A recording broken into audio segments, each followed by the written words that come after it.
আপনারা গুডস পাঠাচ্ছেন, মাল পাঠাচ্ছেন একটা রাজ্য থেকে অন্য রাজ্যে বা সেম স্টেটের মধ্যেই। সেই ক্ষেত্রে আমাদের ইওএ বিল লাগে। ইওএ বিল ম্যান্ডেটারি। কখন ইওএ বিল ম্যান্ডেটারি সেটা নিয়ে আজকে জানবো আমরা এই ভিডিওতে। ইওএ বিল হলো ইলেকট্রনিক ওয়ে বিল, যেখানে আমাদের সব রকম ডিটেলস দিতে হয় যখন আমরা গুডস একটা স্টেট থেকে অন্য স্টেটে ট্রান্সফার করি বা একটা স্টেট থেকে সেম স্টেটে ট্রান্সফার করি। সেক্ষেত্রে আমাদের ইওএ বিলে কি কি ইনফরমেশন দিতে হয়, কি গুডস পাঠাচ্ছেন তার ডিসক্রিপশন, কোয়ান্টিটি কত, তার ভ্যালু কত, এবং যেই গাড়িতে করে পাঠাচ্ছেন সেক্ষেত্রে পার্ট দিয়ে আপনাদের পুরো ইনফরমেশন দিতে হয়। কোন গাড়িতে পাঠাচ্ছেন, গাড়ির ড্রাইভারের নাম্বার, ভেহিকেল নাম্বার, গাড়ির সবকিছু ডিটেলস দিতে হয়।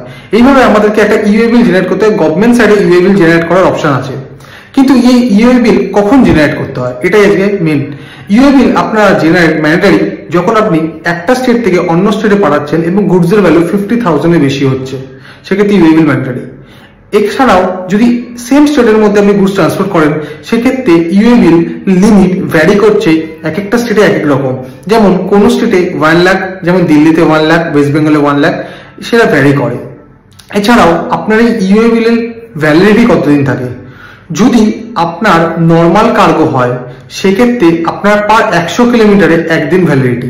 যদি আপনার টোটাল ডিস্টেন্স 180 কিলোমিটার হয় তাহলে আপনাকে টোটাল 200 কিলোমিটারের একটা ইউএল বানাতে হবে, যেটা ভ্যালিডিটি থাকবে 2 দিন। সেরকমই যদি আপনার ওভার ডাইমেনশন কার্গো হয়, খুব ভারী গুডস হয়, সেক্ষেত্রে ওভার ডাইমেনশন কার্গো, সেক্ষেত্রে আপনার 20 কিলোমিটারে একদিন ভ্যালিডিটি থাকে। মানে আপনি যদি 50 কিলোমিটার যেতে চান সেক্ষেত্রে আপনাকে 60 কিলোমিটারে ইউএ বিল বানাতে হবে এবং সেটা ভ্যালিডিটি থাকবে 3 দিন।